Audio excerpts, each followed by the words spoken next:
All right, my friends, here's the hunt we have. We have a box that I did open. When I got it, I've rolled and flipped, nothing obvious on the end.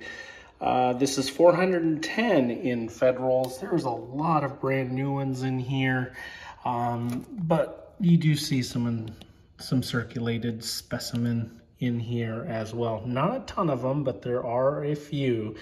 So still hopeful there. And then I haven't had hand rolls in a really long time. This is $350 worth.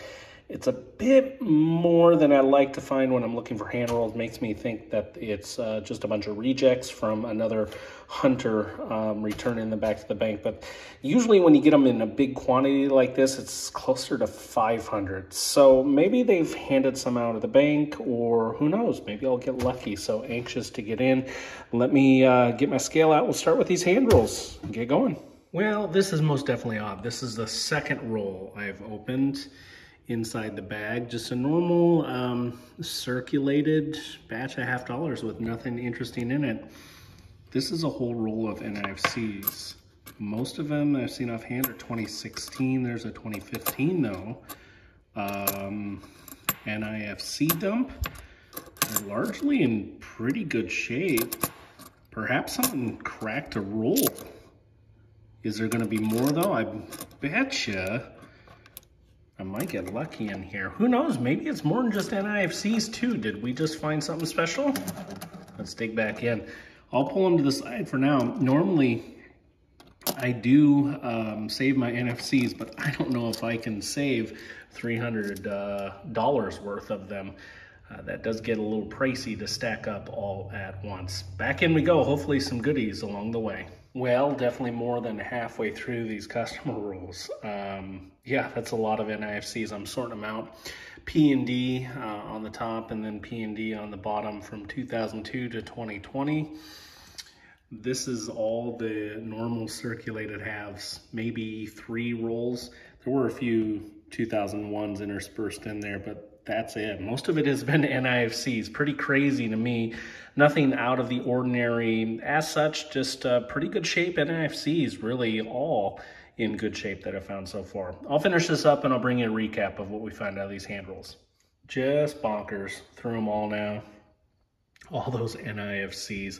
Only missing a couple of dates, 04D, 05D, 07PND. And then we go down to 13D, 14P&D, and the rest we all have represented. Even one interesting find out of all my rejects. That's it. Maybe 5, 6 rolls. There's no FG down there, folks. This is a 1982P. No FG. Decent condition. Does have a bit of circulation, but the FG would be right there above the tail feathers and underneath the leg, the chicken wing, and it is definitely not there. I've been rotating it, trying to see any glint, so I'm definitely going to call this a no FG. Usually they're a bit weaker strikes. The die quite literally was polished down to where that little FG, the engraver's marks, no longer appeared. So usually these appear to be weaker strikes. This is not a bad example of one though. I'll flip it up and hopefully we can find some additional finds. Let me know what I should do with these NIFCs. These were intended only to be sold to collectors, not enter circulation, but someone definitely dumped them back to the bank. I picked them all up at once. Let me know what I should do in the comments with them. Should I hold on to them? Send them back? This is going to be like $300 worth right here. That's tough to sit on that much when you're a coin roll hunter. So yeah, let me know. Anyways, we'll go into these Federals now and hopefully we can find something other than some NIFCs. All right, working on the second box. Nothing in the first one. We are on roll number 10. Not weighing too insanely high, but we popped it open. That's a 40%er right in there. I've already seen it. The edge looked a little suspicious to me, but it's a 40%er, 1969D. That's great. We're on the board. Hopefully there's more friends to go. This is roll number 15. This one was weighing a bit higher, but in the first box I had one that weight and it was a dud. Ooh, look at that edge. Let's get into it and see what's in here. Something old. You think it's gonna be a Walker or a Ben? That's a gray edge, so it's gotta be older. I'm gonna say Walker. I haven't found a Walker in a while. There it is. It's slick. No mint mark. 1917. Well, I'm pretty sure that's common, but we're gonna have to get my Walker book out and see if I need this one.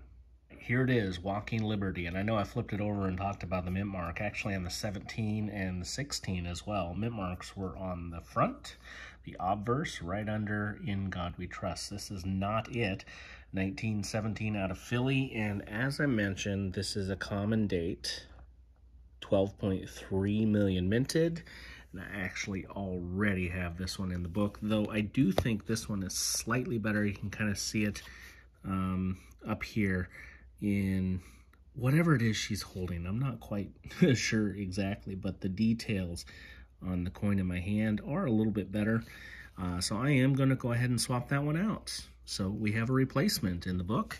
And since we haven't touched base on the Walking Liberties, here's my collection. These are all found coin roll hunting, just a few in the early years, and then we really start to pick it up into the 30s. A couple of Buttes, 41 and a 39D. And we do have one on the final page now, 47D as well. Found that one recently. I'll link it up there in the corner. That's the state of the book. Let's get back in. We still have 35 rolls.